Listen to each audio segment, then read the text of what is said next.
मेरा नाम है आशीष कुमार और मेरे चैनल आशीष मैथ बोकारो में आपका स्वागत है। आज हम रेलवे एनटीपीसी के 11 जनवरी 2021 के फर्स्ट शिफ्ट का क्वेश्चन लेके आए हैं।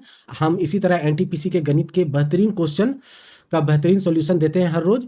तो आप मेरे साथ जुड़े रहें और इस वीडियो के पीडीएफ के लिए आप मेरे टेलीग्राम चैनल आशीष मैथ बोकारो में ज्वाइन कर सकते हैं। तो बढ़ते हैं क्वेश्चन की ओर।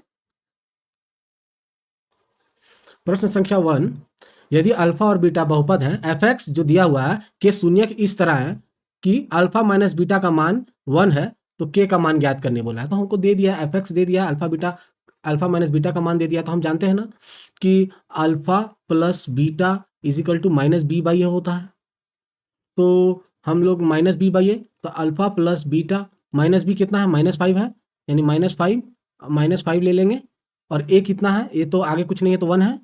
तो alpha plus beta minus minus plus हो जाएगा इजगल टू 5। और अल्फा माइनस बीटा हमको पता है, तो अल्फा माइनस बीटा मेरे पास 1 है। अब दोनों इक्वेशन को जोड़ने पर ये गया 2 अल्फा इजगल टू 6, यानी कि अल्फा इजगल टू 3 निकला। ये एक्स का ही मान है, अल्फा बीटा क्या है, एक्स का ही दो मान है, एक पॉजिटिव एक निगेटिव। तो हम जानते हैं f x is equal to x square minus 5x plus k is equal to अगर 0 हो तो x का मान 3 रखने पर, यानी x का मान 3 रखने पर ये 9 हो जाएगा, माइनस 5 तिहाई 15 हो जाएगा, x का मान 3 रखेंगे तो प्लस के इजिकल टू 0।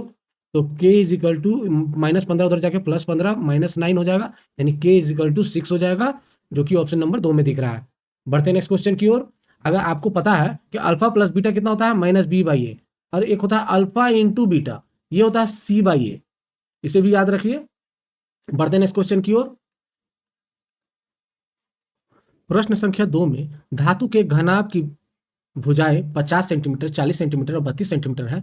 इस घनाभ को पिघलाकर एक घन बनाया में परिवर्तित किया जाता है। तो घन का पृष्ठीय क्षेत्रफल, एक घनाभ को पिघलाकर एक घन बनाया जा रहा है। तो दोनों, जब एक वस्तु को पिघलाकर दूसरा वस्तु बनाया जाता है ना, तो दोनों का आयतन जो होता है ना बराबर होता है। हम इसका आयतन कितना होता है, L into b into h बराबर हो जाएगा, इसका आयतन कितना होता है, ए क्यू। तो घनाभ का आयतन तीनों भुजाओं का गुणनफल होता है और इसका होता है ए क्यू।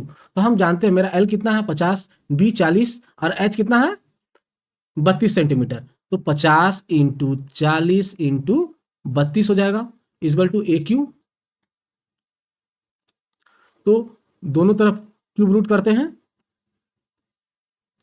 तो इसको लिख सकते हैं, 50 को तोड़ दें तो 5 इंटू 2 में, और 40 को 8 बचे 40, अब 32 को 8 चौके 32, इसको इस तरह तोड़ देंगे, ये हो जाएगा ए क्यू का ए हो जाएगा, ए बाहर निकल जाएगा। तो हम देखें 8 8 और 4 दूनी 8, एक 8 बाहर निकल गया, 3 8 से, अब 5 5 5, 3 का एक 5 बाहर निकल गया, तो ए इज इक्वल टू हो गया मेरा 8 बचे 40। तो हम जानते हैं कि ए इज इक्वल टू 40 हो गया, मेरा ए इज इक्वल टू कितना हो गया 40 हो गया। तो हमको निकालना क्या है, 6a, इसका पृष्ठीय क्षेत्रफल निकालना है जो कि होता है 6a स्क्वायर।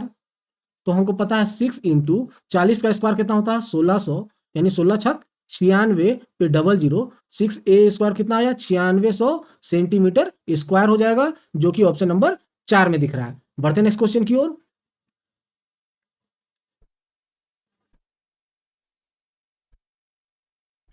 प्रश्न संख्या 3, दिए गए विकल्प में से उन संख्याओं को ज्ञात कीजिए जो इतना के पूर्ण रूप से विभाजित करेंगे। बोल रहा है इतना को पूर्ण रूप से विभाजित करेंगे। तो हम क्या करते हैं ना, विभाजित करने के लिए यहाँ 3 पे पावर 61, 62, 63, 64 है, तो हम 3 के पावर 61 को कॉमन ले लेंगे, यहाँ क्या बचेगा 1 बचेगा, और यहाँ 61 कॉमन लेंगे तो 3 बचेगा, यहाँ 61 कॉमन लेंगे तो 3 का स्क्वायर बचेगा, और यहाँ 61 कॉमन लेंगे तो 64 है, यहाँ 3 का क्यूब बचेगा।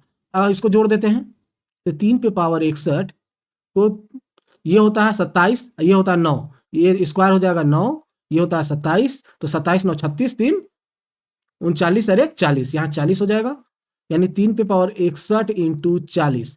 तो यानी तो 40 का 40 होगा, यानी तो 40 का कोई गुणनखंड होगा विभाजित। तो यहाँ ना 40 है ना 40 का कोई गुणनखंड दिख रहा है, तो हम क्या करेंगे 3 पे पावर 60 करके एक 3 बाहर निकाल लेंगे, ये हो जाएगा 4 3 12, यानी 120, यानी 3 पे पावर 60 इंटू 120, या 120 होगा या 120 का कोई गुणनखंड होगा। तो हमको दिख रहा है 120 का 30, 30 चौके 120 होता है ना, यानी इसका होगा ऑप्शन नंबर 2।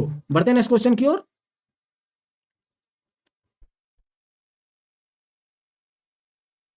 प्रश्न संख्या 4 में वह छोटी से छोटी संख्या ज्ञात कीजिए जो 12, 16, 24, 32 से पूर्णतः विभाजित हो। कोई भी संख्या इन चारों संख्या से पूर्णतः विभाजित तब होगा जब वो इसका एलसीएम होगा।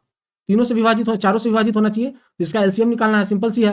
तो 12, 16, 24, 32 इसका एलसीएम निकाल लेते हैं। 4 से देख रहे हैं सब कट रहा है तो 4 से काटते हैं। 4 3 12, 4 चौके 16, 4 6 24, 4 8 32।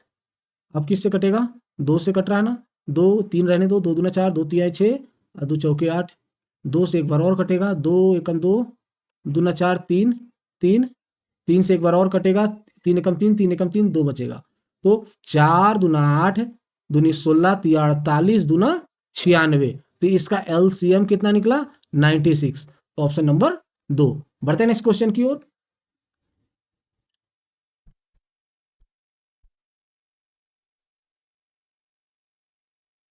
क्वेश्चन नंबर 5 में एक निश्चित दूरी तय करने के लिए ए और बी की चालों का अनुपात 4:5 है। यदि ए गंतव्य तक पहुंचने में बी से 20 मिनट अधिक लेता है तो गंतव्य तक पहुंचने में ए द्वारा लिया गया समय। तो बोल रहा है चालों का अनुपात दिया हुआ है, चालों का अनुपात दिया हुआ है ए और बी का कितना है?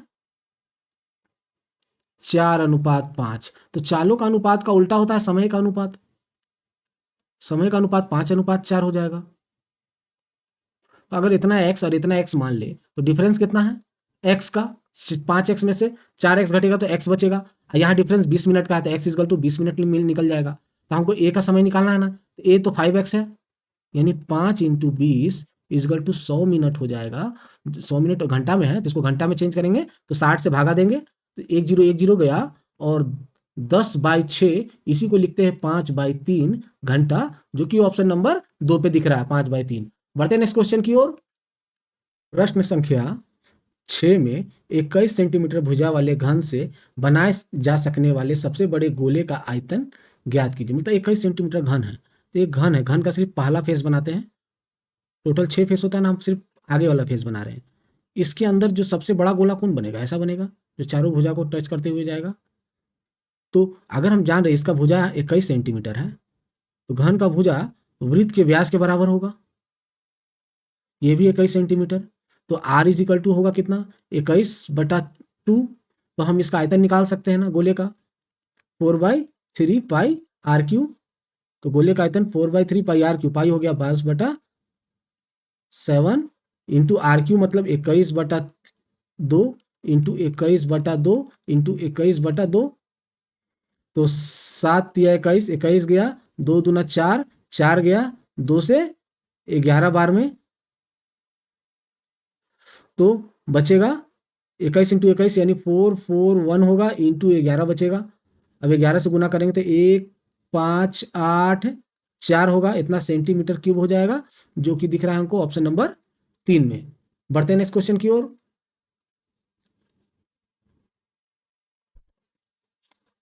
प्रश्न संख्या 7 में एक कंपनी नगद खरीद पर 5% छूट प्रदान करती है।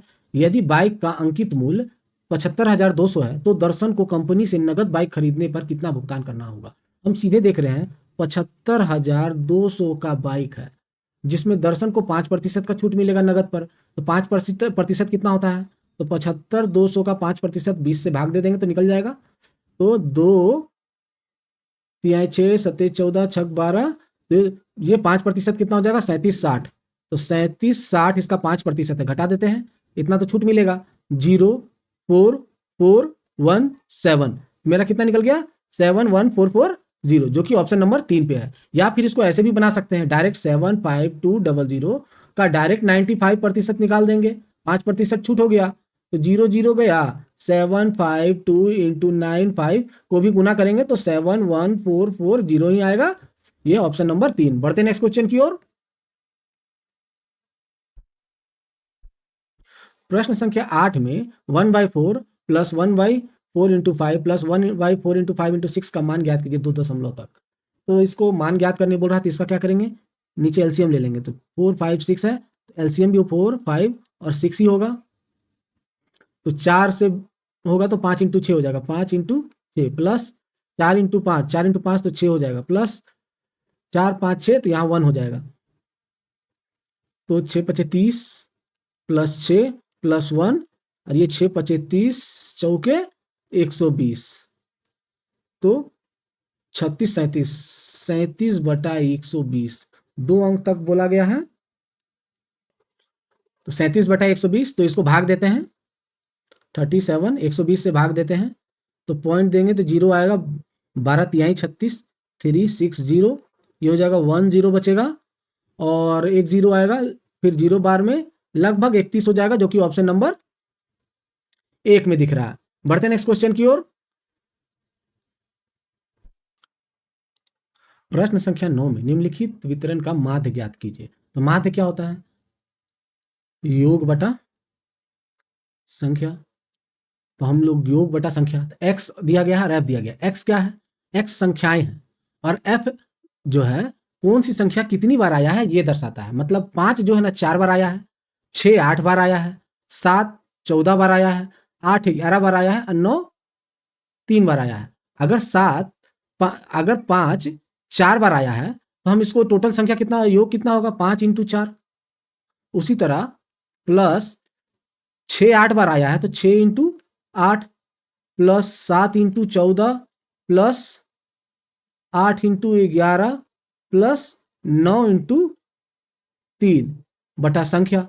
संख्या 5 4 बार आया है, 8 बार आया, 12 बार हो गया, 12 14 26 11 37 3 40, टोटल 40 हो जाएगा।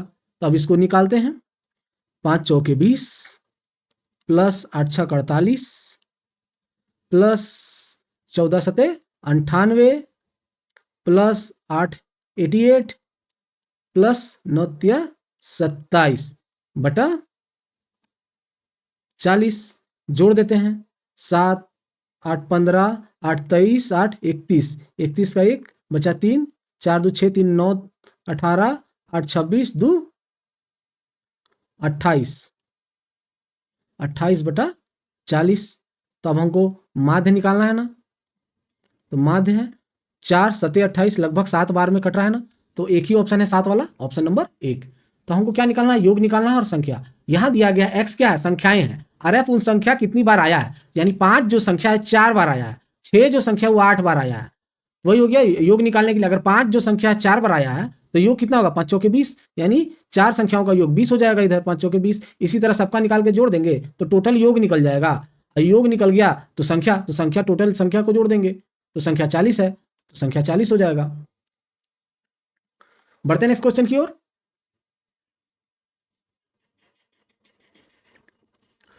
प्रश्न संख्या 10, यदि एक संख्या के 2/3 में से 70 को घटाया जाए तो प्राप्त परिणाम 30 और उस संख्या के चौथाई योग के बराबर आता है, तो संख्या ज्ञात कीजिए। तो क्या बोल रहा है? संख्या ज्ञात कीजिए। तो संख्या ज्ञात कीजिए, तो 2/3 में से 70 घटा रहे हैं, तो कोई संख्या का 2x/3 संख्या x मान लेते हैं, तो 2/3 यानी 2x/3 में 70 घटा देते हैं, 70 घटा देते हैं तो परिणाम 30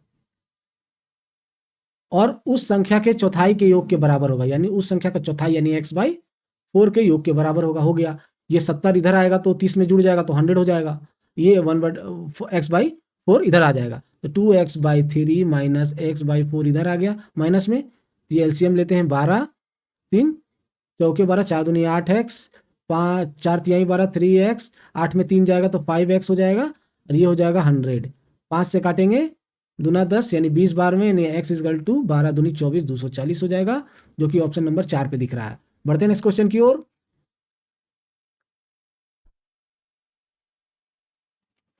प्रश्न संख्या 11 में राजेश एक कार्य को 4 दिन में पूरा कर सकता है, जबकि महेश उसी कार्य को 3 दिन में पूरा कर सकता है। दोनों मिलकर कार्य पूरा करते हैं तो कुल मिलाकर 350 रुपये का भुगतान प्राप्त करते हैं। तो राजेश का हिस्सा, तो यहाँ बोल रहा है कि राजेश का हिस्सा और महेश का हिस्सा, ये कितना दिन में करता है? 4 दिन में। ये कितना दिन में करता है? 3 दिन में। तो तीनों मान लेते हैं, तीनों दोनों का एलसीएम ले लेते हैं, 4 3 यानी 12, एलसीएम 12 है तो इसका क्षमता कितना हो जाएगा? ये 4 दिन में काम करेगा, टोटल 12 काम है तो 4 3 12, इसका क्षमता एक दिन का 3 हो जाएगा। ये 3 चौके 12, ये 4 हो जाएगा। तो रमेश और महेश का क्षमता कितना है? 3:4 का है, तो 4 3 7, 7 के लिए 350। तो रमेश को बोल रहा है 3 के लिए कितना? रमेश का 3 है ना, 3 के लिए कितना? तो बटा 7 × 3 7 पचे 35 5 तिहाई 15, 150 रुपया रमेश को प्राप्त होगा, ऑप्शन नंबर 2 में है। इसको शॉर्टकट ऐसे भी बना सकते थे, रमेश और महेश। कितना दिन में काम करता है? ये 4 दिन में काम करता है, ये 4 दिन में काम करता है, ये 3 दिन में करता है। एक दिन का क्षमता कितना होगा? 1/4, इसका हो जाएगा 1/3। अनुपात करेंगे तो ये 3 इधर 4 इधर, 4 3 7 के लिए 350, तो 3 के लिए कितना? 7 5 35, अब 5 तिहाई 15, तो 150 रुपया। इसको ऐसे भी बना सकते हैं, ऑप्शन नंबर 2। बढ़ते हैं इस क्वेश्चन की ओर। प्रश्न संख्या 12 में यदि समीकरण इतना और इतना संपाती रेखा है को निरूपित करती है तो के का मान। देखो यहाँ संपाती रेखा, यहाँ 3 तरह का कंडीशन होता है। जब a1/a2 is equal to not b1/b2, तो ये होता है प्रतिच्छेदी रेखा, प्रतिच्छेदी रेखा। जब a1/a2 बराबर b1/b2 is equal to c1/c2 होता है, तो होता है संपाती रेखा, जो कि पूछ रहा है। और एक होता है a1/a2 is equal to b1/b2 is equal to not c1/c2, ये होता है समानांतर रेखा, नांतर रेखा। तो हमको क्या पूछा है? ये संपाती रेखा। तो हम जानते हैं ना, a1/a2 b1/b2 बराबर है और c1/c2 के। तो हम a1/a2 मतलब 2/6, अब b1/b2 मतलब 3/k, 3/k, तो k उधर चला जाएगा, 2k इज इक्वल टू 6×18, तो 2 से काटेंगे 9 बार में, k इज इक्वल टू 9 निकल जाएगा, जो कि ऑप्शन नंबर 2 में दिख रहा है। बढ़ते हैं नेक्स्ट क्वेश्चन की ओर।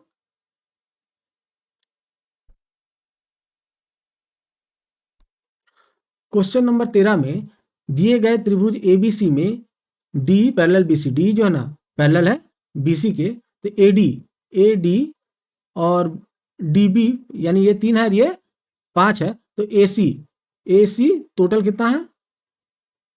5.6 है, तो ए ही बोल रहा है, यानी ए ही बोल रहा है, ये ए ही बोल रहा है वाट। तो हम फिर इसका एक प्रमेय है ना, हम इसको कह सकते हैं AD/AB, इसका एक प्रमेय है AD/AB बराबर AE/AC। तो AD कितना है? 3, और AB कितना है? 5 है, 3 8, इजिकल टू AE कितना है? नहीं है, इसको रहते हैं। और AC कितना है? 5.6, 5.6, तो ये इधर चला जाएगा, यानी 3 × 5.6/8 इजिकल टू AE। तो ए निकल जाएगा 8 7 56, 0.7 7 21 2.1 हो जाएगा। ए कितना है? 2.1 है, जो कि ऑप्शन नंबर 4 में है। बढ़ते हैं नेक्स्ट क्वेश्चन की ओर।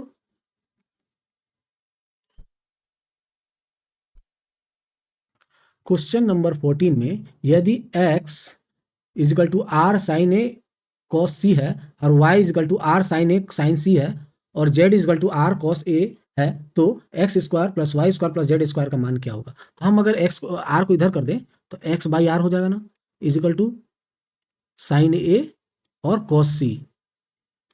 उसी तरह y/r, इधर r इधर कर देंगे तो ये हो जाएगा साइन ए साइन सी। इसी तरह z/r कर दें, ये हो जाएगा कॉस ए। अगर इसको स्क्वायर कर दे तो सबको स्क्वायर कर देते हैं, तो x² r² हो जाएगा, is equal to sine square A cos square C, और y²/r² हो जाएगा sine square A into sine square C, और ये z²/r² हो जाएगा कॉस स्क्वायर ए। तो हम इसको जोड़ देते हैं, तीनों को क्या करेंगे? जोड़ देंगे। तो हम क्या होगा? x² plus y² plus z² हो जाएगा। तो ये इतना प्लस इतना प्लस इतना हो जाएगा, यानी sine square A into cos square C plus sine square A into sine square C plus cos square A हो जाएगा। अब 1/r² कॉमन ले लेते हैं, तो यहाँ बचेगा x² plus y² plus z²। इसमें साइन साइन दिख रहा है दोनों में कॉमन, इसमें साइन और साइन दिख रहा है, कॉमन ले लेते हैं। साइन स्क्वायर ए कॉमन ले लिए तो बचा cos square C plus sine square C plus cos square A. तो ये cos square A sine square A तो 1 होता है, तो ये 1 हो जाएगा, ये 1 हो जाएगा।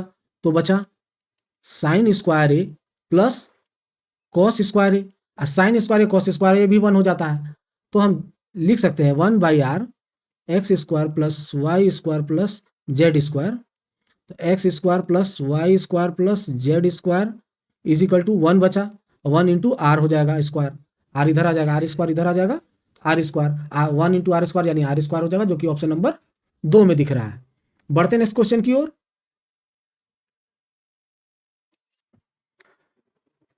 प्रश्न संख्या 15 में निम्नलिखित वितरण के लिए P का अनुपस्थित मान ज्ञात कीजिए जिसका माध्य 12.58 है।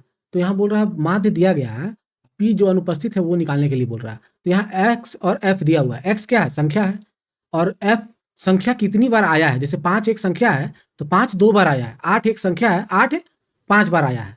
तो हम लोग क्या करेंगे, तो हम लोग जानते हैं ना माध्य, माध्य इज इक्वल टू योग बटा संख्या होता है, राशियों की योग बटा राशियों की संख्या।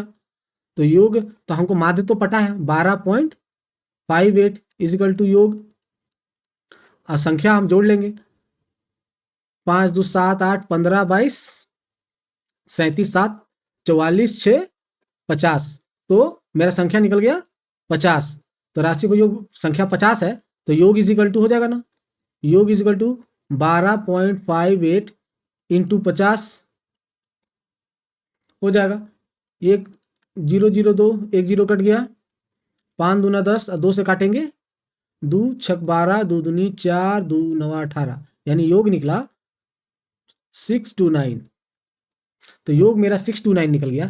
तो योग निकालते हैं, यहाँ योग निकालते हैं, तो योग क्या होगा, संख्या है और संख्या कितनी बार आया है, 5 है, 5 2 बार आया है, तो योग क्या होगा 5 दूना 10 प्लस इसका होगा 8 5 40, इसका हो जाएगा 10 8 80, 12 22 12 दूना 24 का 4 बचा 2, 12 दूनी 24 2 26 प्लस 7p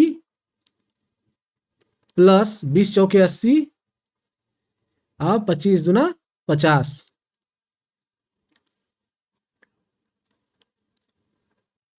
तो जोड़ो सबको, 8 4 12 12 1 13 130 130 8 210 260 260 और 260 520 4 524 524 प्लस 7p, ये क्या है, योग है। अरे योग तो हम निकाल चुके हैं यहाँ 629, तो बराबर 629 हो जाएगा, सॉरी बराबर 629 हो जाएगा। अब 7p इज इक्वल टू इधर जाके घट जाएगा तो हो जाएगा 5 0 1, तो 7 एकम 7 पचे 35, यानी p इज इक्वल टू 15 निकल जाएगा, जो कि ऑप्शन नंबर 4 में है। बढ़ते नेक्स्ट क्वेश्चन की ओर। प्रश्न संख्या 16, एक बस 20 मिनट में 5 किलोमीटर की दूरी तय करती है। यदि इसकी चाल 3 किलोमीटर प्रति घंटा कम हो जाती तो उसी दूरी को तय करने के लिए बस द्वारा लिया गया समय। तो बस द्वारा लिया गया समय, यहां स्पीड एंड टाइम में इनवर्स वेरिएशन होता है, यानी 5 किलोमीटर प्रति घंटा है।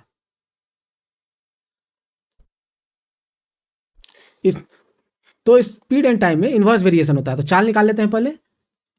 चाल क्या होगा, 5/20, 20 को 60 से भाग करेंगे तो 60 ऊपर चला जाएगा, 20 तिहाई 60 5 तिहाई 15, यानी 15 किलोमीटर प्रति घंटा इसका चाल है। तो बोल रहा 15 किलोमीटर प्रति घंटा अगर चाल है तो 3 किलोमीटर अब कम यूज करना है, पहले 15 था, अभी 3 किलोमीटर कम हो जाता है, यानी अब 12 हो जाता है, 12 किलोमीटर प्रति घंटा हो जाता है। तो 12 किलोमीटर प्रति घंटा की चाल से जाएंगे तो 5 किलोमीटर जाने में कितना समय लगेगा, तो समय इज इक्वल टू दूरी बटा चाल, चाल कितना है 12, अब इसको इतना घंटा लगेगा, इतना घंटा को 60 से भागा करेंगे तो मिनट में हो जाएगा चेंज, 12 पचे 60 5 पचे 25 मिनट लगेगा, जो कि ऑप्शन नंबर 3 पर दिख रहा है। बढ़ते नेक्स्ट क्वेश्चन की ओर। प्रश्न संख्या 17 में एक नदी पर बनाया गया पुल नदी के साथ 45 डिग्री का कोण बनाता है, जैसा कि दिए गए चित्र में दर्शाया गया है। यदि पुल की लंबाई 150 मीटर है तो नदी की चौड़ाई बोल रहा है। तो नदी की चौड़ाई, मतलब ये चौड़ाई बोल रहा है कितना होगा नदी का चौड़ाई, तो 150 मीटर है। हम इसको फिगर को अलग से बना लेते हैं। ये कितना है, 45 डिग्री का है। ये मेरा दिया गया 150, ये कितना है, 150 है। बोल रहा है नदी की चौड़ाई, मतलब ये निकालने बोल रहा है, ये वाला चौड़ाई।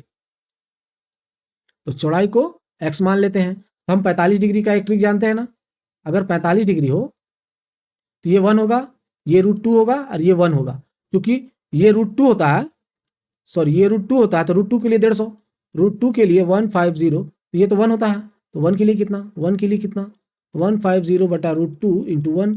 अब इसको √2 और √2 से रेशनलाइजेशन करेंगे, यानी 150 इंटू √2 इंटू √2 इंटू √2 से करेंगे तो नीचे 2 हो जाएगा, यानी 2 का 75 हो जाएगा, यानी 75 √2 हो जाएगा, जो कि ऑप्शन नंबर 1 में दिख रहा है। बढ़ते नेक्स्ट क्वेश्चन की ओर। प्रश्न संख्या 18 में 16 कॉट ए इजगल टू 12 है, तो इतना का मान ज्ञात कीजिए। तो यहाँ कॉट को COT, कॉट इजगल टू 12/16, ये क्या होता है, B/P, तो H कितना होगा, तो हमको ट्रिपलेट पता है ना, 16 12 20 का ट्रिपलेट होता है, तो H 20 हो जाएगा, तो H 20 हो जाएगा। इसको उतना H करने का भी जरूरत नहीं है, इसका तो सिंपल लगा देंगे,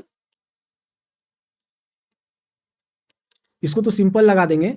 कॉट इजगल टू होता है cos by sine, cos by sine होता है ना, तो 12 की जगह कॉस और 16 की जगह साइन लगा देंगे, साइन 16 हो जाएगा प्लस 12, 16 माइनस 12, तो 16 12 28, 12 घटेगा 4 7 28, 7 हो जाएगा, ऑप्शन नंबर 1 में है। इससे बढ़िया ट्रिक नहीं है कहूँ।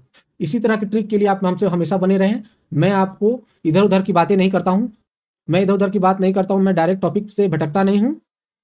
बढ़ते नेक्स्ट क्वेश्चन की ओर। प्रश्न संख्या 19 में यदि कोई छात्र किसी संख्या को 4/3 के बजाय 3/4 से गुना कर देता है, तो वह तो संख्या में त्रुटि का प्रतिशत ज्ञात करे। तो संख्या में त्रुटि का प्रतिशत बोल रहा है, तो 4/3 के बजाय 3/4 से गुना कर देता है, तो त्रुटि क्या आएगा, इसको घटा लेते हैं, तो घटा लेते हैं, तो ये हो जाएगा एलसीएम, इसका हो जाएगा 12, 3 चौके 12, इसको 4 से गुना करेंगे, और 4 तिहाई 12, इसको 3 से गुना करेंगे, 16 9, 16 में 9 गया, 7 आएगा, तो इसका त्रुटि है ना इतना आ गया, त्रुटि कितना आया 7/12, तो इसी का प्रतिशत निकाल लेते हैं, 7/12 इंटू 100, सही मान तो ये है, इतना के बजाय सही मान तो हो जाएगा 4/3, और ये अंदर अंदर वाला को बाहर बाहर वाला को, यानी 7 इंटू 3 12 इंटू 4 इंटू 100 हो जाएगा, तो 4 से 25 बार में, 3 चौके 12, 25 सते 175/4, चौके 16, लगभग 16, ये लगभग 44 आ रहा है, लगभग में, पूरा नहीं। तो बढ़ते नेक्स्ट क्वेश्चन की ओर।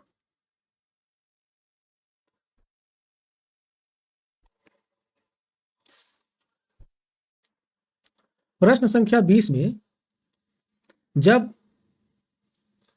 5 से विभाजित किया जाता है किसी संख्या को, तो शेष 3 बचता है, जबकि इसी संख्या के वर्ग को 5 से विभाजित किया जाता है, तो शेष क्या बचेगा। तो हम देख रहे हैं किसी संख्या को 5 से विभाजित कर रहे हैं तो 3 बचेगा, तो हम 5 3 8 कर देते हैं, तो 8 को 5 से विभाजित कर रहे हैं तो 3 शेष बच रहा है, सही है, शेष कितना बच रहा है, 3 शेष बच रहा है। तो अब 8 के वर्ग को, संख्या के वर्ग को, यानी 64 को, 8 का वर्ग होता है 64 को 5 से विभाजित करेंगे तो 5 एकम 5, ये 12 बार में, तो हो जाएगा 4 शेष बचेगा, तब सिंपल है, इसको इस तरह बना सकते हैं।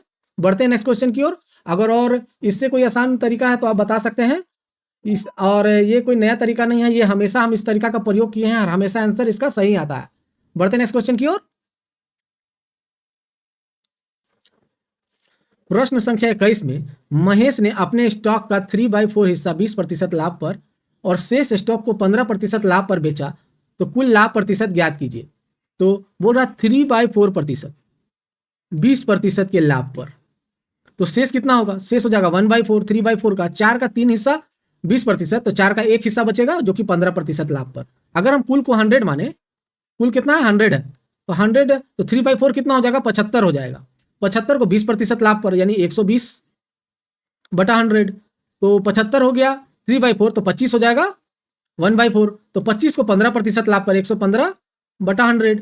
अब काटो, 25 तिहाई, 25 चौके 4, तिया 30 तिहाई 90, ये 90 हो गया, और ये कटेगा 25 बचा 125 बचा 12 25 से कम 25 12 37 का 7 बचा 3 25 3 28 यानी ये हो जाएगा पहला में 90 हुआ दूसरा में 28.75 तो हो जाएगा 118.75 जो कि लगभग आपको 100 से कितना दिखे 18.75 लगभग 19% लाभ हुआ। बढ़ते नेक्स्ट क्वेश्चन की ओर।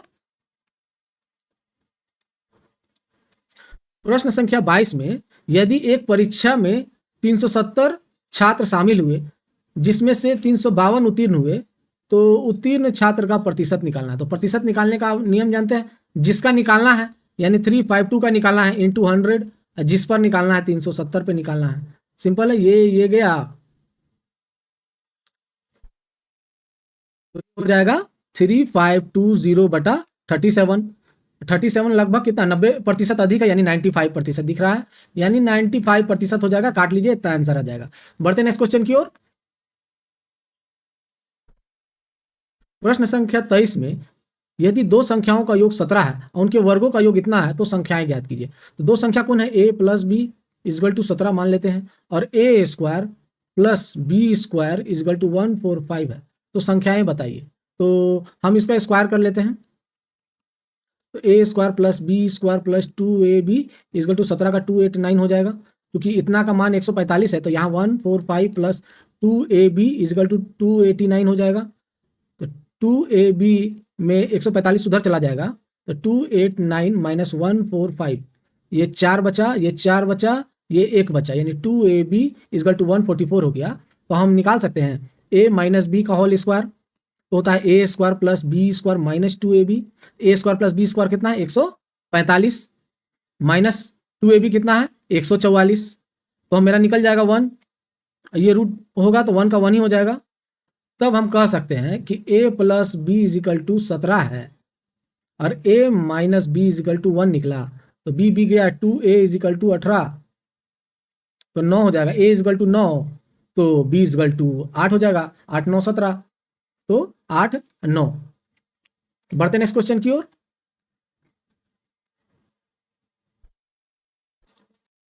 प्रश्न संख्या 24 में a का मान दिया हुआ है और b का मान दिया हुआ हो तो a square plus b square minus 4 का मान ज्ञात करने दिए बोला है। तो a का मान कितना है √3 प्लस 1 √3 माइनस 1। इसको रेशनलाइजेशन करेंगे √3 प्लस 1 से और √3 प्लस 1 से तो हो जाएगा a इज इक्वल टू नीचे हो जाएगा a plus b a minus b यानी 3 में 1 घटेगा यानी 2 हो जाएगा। ऊपर √3 प्लस 1 √3 प्लस 1 का स्क्वायर हो जाएगा तो a square plus b square यानी 3 प्लस 1 प्लस 2ab यानी 2√3 हो जाएगा। तो ये हो जाएगा 4 प्लस 2√3 बाई 2। इसी तरह 2 कॉमन ले लेंगे तो 2 और 2 नीचे से कट जाएगा तो बचेगा 2 प्लस √3। ए का मान निकला 2 प्लस √3। उसी तरह बी का √3 माइनस 1 √3 प्लस 1, इसको भी रेशनलाइजेशन करेंगे 3 माइनस 1 से √3 माइनस 1 से तो ये भी वही होगा माइनस 1 से तो नीचे 2 होगा, ऊपर हो जाएगा a प्लस बी का होल स्क्वायर यानी a square plus b square यानी 4 माइनस 2√3 होगा इसका। इसमें भी 2 कॉमन ले लेंगे तो 2 माइनस √3 बचेगा। अब a प्लस बी को जोड़ेंगे तो हो जाएगा 2 प्लस √3 प्लस 2 माइनस √3 तो √3 गया बचेगा a plus b is equal to 4 बचेगा। तो अब हम कर सकते हैं a इंटू बी अगर करें तो तब क्या होगा, तब हो जाएगा 2 प्लस √3 2 माइनस √3 तो a plus b a minus b क्या होता है पता है ना, a square minus b square यानी a स्क्वायर मतलब हो जाएगा 4 बी स्क्वायर यानी 3 यानी 4 में 3 गया यानी 1 बचेगा। a minus b is equal to 1 इसको 2 से गुना करेंगे तो ये भी 2 हो जाएगा यानी 2ab इजकल टू हो जाएगा 2। उसी तरह अब इसको a प्लस बी को अब स्क्वायर करेंगे, हम a प्लस बी को स्क्वायर करेंगे तो होगा a square plus b square plus 2ab तो मेरा a square plus b square का मान निकला इजकल टू 16 तो a square plus b square plus 2ab का तो मान 2 ही है तो यहाँ 2 हो जाएगा इजकल टू 16 तो ये 2 उधर चला जाके घट जाएगा तो ये हो जाएगा 2 उधर जाके घट जाएगा तो a square plus b square is equal to हो जाएगा 14। तो हमको क्या बोला है a square b square minus 4 यानी माइनस 4 इधर भी करेंगे माइनस 4 इधर भी करेंगे यानी 10 हो जाएगा इसका आंसर ऑप्शन नंबर 3। बढ़ते नेक्स्ट क्वेश्चन की ओर। प्रश्न संख्या 25 में बोल रहा है कि इतना इजगल टू इतना हो तो एक्स का मान, तो एक्स का मान निकालना है तो इसको क्रॉस मल्टीप्लिकेशन करते हैं, इधर चला जाएगा, यानी x into 154 is equal to 154 into 0.154। अब ये एक पॉइंट हटेगा तो नीचे 10 आएगा, 154 गया, यानी एक्स इज इक्वल टू 0.0154 हो जाएगा, जो कि ऑप्शन नंबर 2 पे दिख रहा है। बढ़ते हैं नेक्स्ट क्वेश्चन की ओर। प्रश्न संख्या 26 में साधारण ब्याज की 6% वार्षिक दर पर निवेशित एक धनराशि को अपने मूल्य से 50% वृद्धि करने के लिए कितना समय लगेगा। मतलब 6% की दर से अगर बढ़ रहा है तो अपने मूल्य से 50% वृद्धि करने के लिए, यानी हम साधारण ब्याज पे अगर निवेश है तो टोटल इंटरेस्ट कितना होता है, total interest is equal to r into t होता है, क्योंकि 50% वृद्धि करना है तो इसको 50% का इंटरेस्ट होगा, यानी r into t is equal to 50%। अब दर दिया हुआ है आर 6%, यानी 6 इंटू टी इजगल टू 50, तो टी इज इक्वल टू हो जाएगा 25, ये कटेगा 2/3, ये बचेगा 25, 25/3 हो जाएगा, टी इजगल टू 3×8 = 24, 1/3 हो जाएगा, जो कि दिख रहा है ऑप्शन नंबर 4 में। जब हम total interest r into t मानते हैं तब पी इज इक्वल टू 100 होता है, 100% होता है। बढ़ते हैं नेक्स्ट क्वेश्चन की ओर। प्रश्न संख्या 27 में वह छोटी से छोटी संख्या ज्ञात करें जिसे 720 से गुना करने पर गुणनफल एक पूर्ण वर्ग प्राप्त होता है। मतलब 720 से गुना करेंगे तो पूर्ण वर्ग प्राप्त होगा। तो करते हैं 720, क्या करते हैं, इसको तोड़ते हैं। तो ऐसा संख्या से तोड़िए जो पूर्ण वर्ग प्राप्त करना है, तो वर्ग से ही तोड़िए। तो कोशिश कीजिए 4 से तोड़ने का, 4 एकम 4, 4 × 32। 9 से तोड़िए, 9 दूना 18, फिर 4 से तोड़िए, 4 × 5 = 20। सारा के सारा स्क्वायर है, सिर्फ 5 का स्क्वायर नहीं है, तो 5 से गुना करेंगे तो ये भी स्क्वायर हो जाएगा, तो ऑप्शन नंबर 2 पे है। बढ़ते हैं नेक्स्ट क्वेश्चन की ओर। प्रश्न संख्या 28, 3 महीने के लिए 16% वार्षिक ब्याज की दर पर 12,000 की धनराशि मिलने पर मिलने वाले चक्रवृद्धि ब्याज की गणना कीजिए। ब्याज की गणना त्रैमासिक चक्रवृद्धि ब्याज के आधार पर होगा। तो हम देख रहे हैं दर कितना है, 16% वार्षिक, तो दर को चौथाई करते हैं, समय को 4 गुना, तो चौथाई करेंगे तो 16 4% हो जाएगा, क्योंकि 3 महीने के लिए ही लगाना है तो टी इजिकल टू 1 हो जाएगा। तो हमको निकालना है ना टी इजिकल टू 1, तो डायरेक्ट 12,000 का 104% निकाल सकते हैं। सॉरी, ब्याज निकालना है ना, तो 4% निकाल देंगे।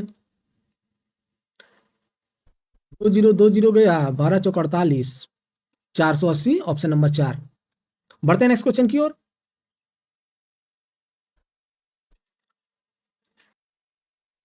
प्रश्न संख्या 29 में कुछ भिन्न दिया है और बोल रहा है महत्तम समापवर्तक निकालने के लिए। तो जब महत्तम समापवर्तक निकालना हो तो ऊपर वाला का एचसीएफ होता है, नीचे वाला का एलसीएम होता है। जब एचसीएफ निकालना होता है, एचसीएफ इज इक्वल टू 2, 4, 8, 10। इसका एचसीएफ 2 ही हो जाएगा, 2 एकम 2, 2 दूना 4, 2 चौके 8, 2 पचे 10। तो इसका एचसीएफ 2 ही हो जाएगा, यानी एचसीएफ ऊपर 2, नीचे का एलसीएम मतलब 3, 9, 15, 21। 3 से कटेगा, 3 एकम 3, 3 9, 3 पचे 15, 3 7 21, तो हो गया 7 पचे 35, 35 तिहाई 105 तिहाई 315, 315, मतलब 2/315 दिख रहा है, ऑप्शन नंबर 2। बढ़ते हैं नेक्स्ट क्वेश्चन की ओर।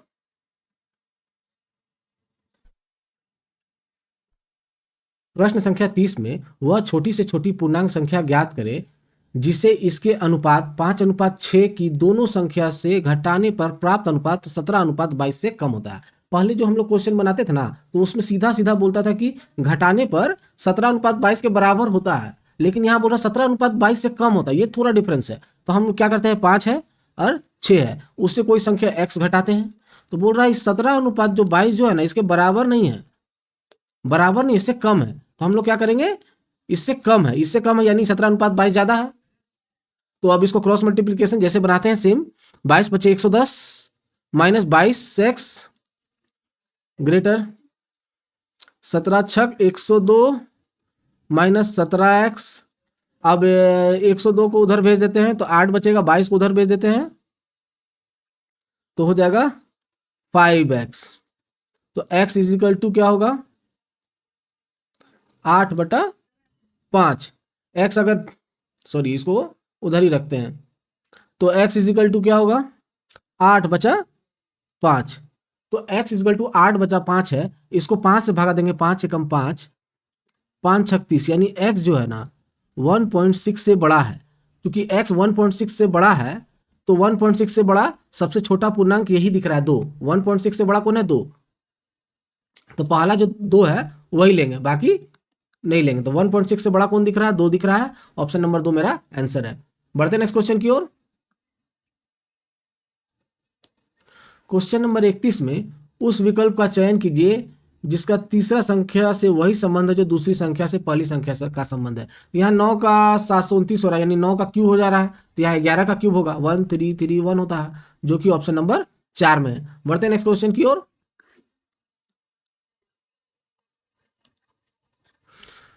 प्रश्न संख्या 32 में 60 छात्रों का समूह में 65% ने अपने लिंग को पुरुष के तौर पर उल्लेखित किया और 30% ने महिला के तौर पर उल्लेखित किया है। कितने छात्र ने लिंग का उल्लेख नहीं किया? तो टोटल मान लेते हैं 100 है।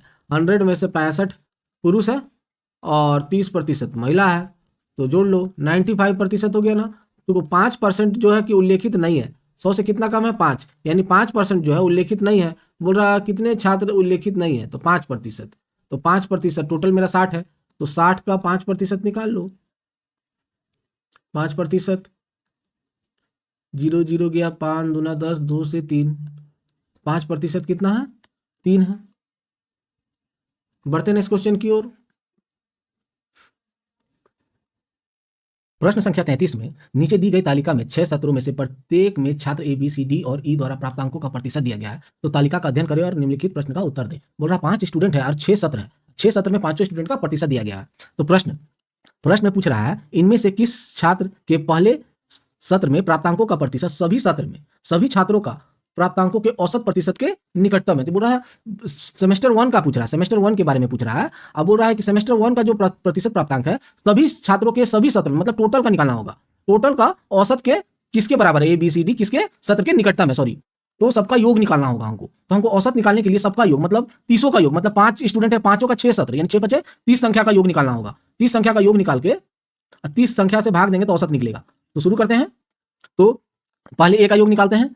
9 4 13 6, 16 8, 24 2, 26 6, 32 का 2, बचा 3, 8 3 11, 7 28 25 32, 39 7 46, 9 2 11, 11 3, 14 8, 22 23 5, 28 का 8, 6 7 13 8 18 5 18 6 24 10, 34 2 36 हो जाएगा। 6 2 8 3 11, बचा 1, 6 दूनी 12 13, 10 23 8 31, 7 9 16, 16 7 24 23, 16 7 23 8, 31 9 40 39, 39 का 9, बचा 3, 10 15 20 25 30, 3 33 हो जाएगा, मतलब 10 15 20 25 30 3 33 हो जाएगा, सॉरी 34 हो जाएगा। और 9 2 11, 2 13, 6 19 6 25, बचा 2, 9 2 11, 2 19 8 27 7 34 7 41 6 हो जाएगा 47। अब सबका योग निकाल देते हैं। अब सबका योग निकालो। 8 2 10, 9 1 10 20, 5 25 का 5, बचा 2, 6 दूनी 12 2 14 15 4 19, 19 7, 26 का 6, बचा 2, 4 3 7 3 10, 2 12 हो जाएगा, 12 3 15 4 19, 1965, यानी औसत निकालने के लिए 1965 में 30 से भाग देना पड़ेगा। तो 3 से भाग देते हैं, 3 6 18, 3 6 18, 3 5 15, 3 5 15, यानी 65.5 हो जाएगा। ये 10 बार में गया था, 65.5 औसत निकल गया। तो मेरा जब औसत निकल गया 65.5, तो औसत अब किसके करीब है देखना होगा। तो मेरा औसत एवरेज निकल गया 65.5। तो ये देखिए 74 है, 55 है, 40 है, 49 है, 66, यानी 65 किसके करीब है? 66 के करीब है, यानी ऑप्शन ये ई हो जाएगा। ई कहाँ है? ऑप्शन 3 में। बढ़ते नेक्स्ट क्वेश्चन की ओर। प्रश्न संख्या 34 में नीचे दी गई तालिका में 6 सत्र में प्रत्येक में छात्र ए बी सी डी और ई द्वारा प्राप्तांकों का प्रतिशत दिया गया है। तालिका का अध्ययन करें और निम्नलिखित प्रश्न का उत्तर दें। तो यहाँ पहले जैसा ही दिया हुआ है, स्टूडेंट है 5 स्टूडेंट है, 5 स्टूडेंट का 6 सेमेस्टर का प्रतिशत दिया गया है। तो प्रश्न में पूछ रहा है 6 सत्र के लिए ए और ई के कुल प्राप्तांक प्रतिशत का लगभग परिपूर्ण अंतर ज्ञात कीजिए। परिपूर्ण अंतर ज्ञात कीजिए। ए और ई का बात कर रहा था, ए और यू का सारे सत्र का बात कर रहा है, 6 सत्र का। तो जोड़ते हैं, तो 6 2 8 8 16 3 19 9 28 4 32 का 2 बचा, 3 8 3 11 7 18 25 32 39 और 7 46, इसका योग निकल गया। ए और ई के कुल प्राप्तांकों का प्रतिशत 6 सत्रों के लिए ए और ई का कुल प्राप्तांक, ए का निकल गया, ई का निकालते हैं। 6 6 12 2 14 9 23 2 25 का 5 बचा 2, 6 7 13 2 15 7 22 60 20 30 हो जाएगा, 38 हो जाएगा, 9 47। तो बोल रहा है इसके प्राप्तांकों का, मतलब दोनों का, इसका ए का और ई का प्राप्तांकों का लगभग परिपूर्ण अंतर कितना होगा। तो अंतर निकालना है, यानी 475, क्योंकि 6 सेमेस्टर है, इसको 6 से भाग करना होगा, उसके बाद अंतर निकालना होगा। तो हम क्या करेंगे, इसका शॉर्ट यूज करते हैं। हम क्या करेंगे, इसको पहले अंतर निकाल देते हैं। ये 62, ये 13 हो जाएगा, उसको 6 से भाग कर देते हैं, लगभग 2% हो जाएगा, जो कि ऑप्शन नंबर 2 में है। पहले दोनों को 6 से भाग करते, उसके बाद अंतर निकालते, लंबा हो जाता, डायरेक्ट अंतर करके 13 को 6 से भाग कर दिए। बढ़ते हैं नेक्स्ट क्वेश्चन की ओर। प्रश्न संख्या 35 में नीचे दी गई तालिका में 6 सत्र में प्रत्येक छात्र ए बी सी डी और ई द्वारा प्राप्तांकों का प्रतिशत दिया गया है। तालिका का अध्ययन करें और निम्नलिखित प्रश्न का उत्तर दें। तो यहाँ बोल रहा है तालिका का अध्ययन करें, निम्नलिखित प्रश्न का उत्तर दें। तो प्रश्न में पूछ रहा है किस सत्र में सभी छात्रों द्वारा प्राप्तांकों का औसत, मतलब किस सत्र में, किस सेमेस्टर में सभी छात्रों द्वारा प्राप्तांकों का औसत पर विचार करते हुए उसका औसत निकालेंगे, और उस पर विचार करते हुए कि सत्र के दौरान प्राप्तांकों का प्रतिशत में सर्वाधिक सुधार परिलक्षित हुआ। तो पहले सभी सत्र का औसत निकालना पड़ेगा हमको। तो पहला, दूसरा, तीसरा, चौथा, पांचवा और छठा, 6 सत्र है, सबका अब निकालेंगे योग। तो योग निकालते हैं। औसत निकालने के लिए सबसे योग निकालना पड़ेगा। 5 4 9 18 6 24 का 4 बचा 2 7 2 9 5 14 18 5 23 6 29,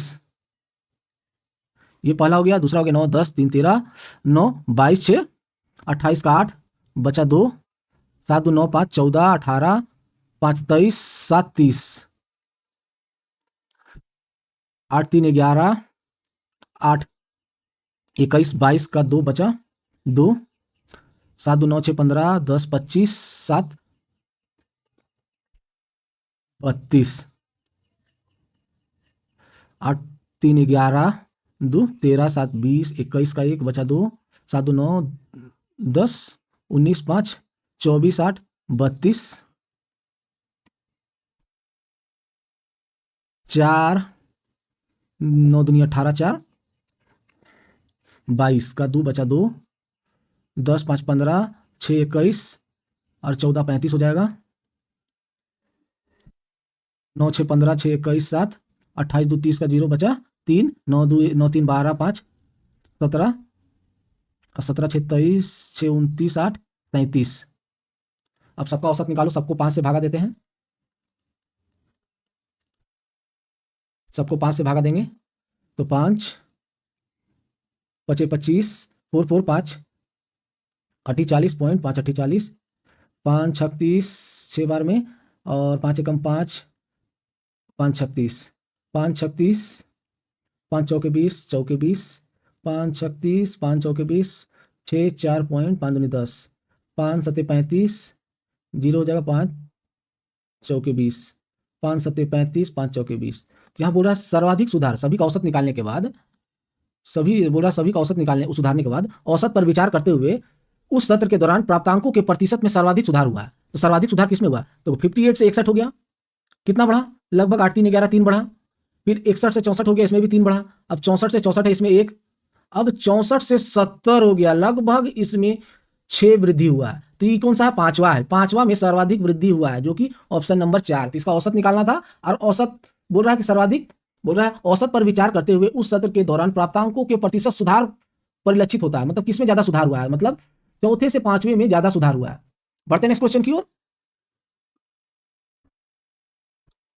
प्रश्न संख्या 36 में नीचे दी गई तालिका में 6 सत्र में से प्रत्येक में छात्र ए बी सी डी और ई द्वारा प्राप्तांकों का प्रतिशत दिया गया है। तालिका का अध्ययन करें और निम्नलिखित प्रश्न का उत्तर दें। तो तालिका का अध्ययन करना, निम्नलिखित प्रश्न का उत्तर देना। तो प्रश्न 1 से, देखो प्रश्न 1 से 6 सत्र तक किस छात्र के सुधार का प्रतिशत अधिकतम रहा है। 1 से 6 तक में बोल रहा है किस छात्र का सुधार अधिकतम रहा है।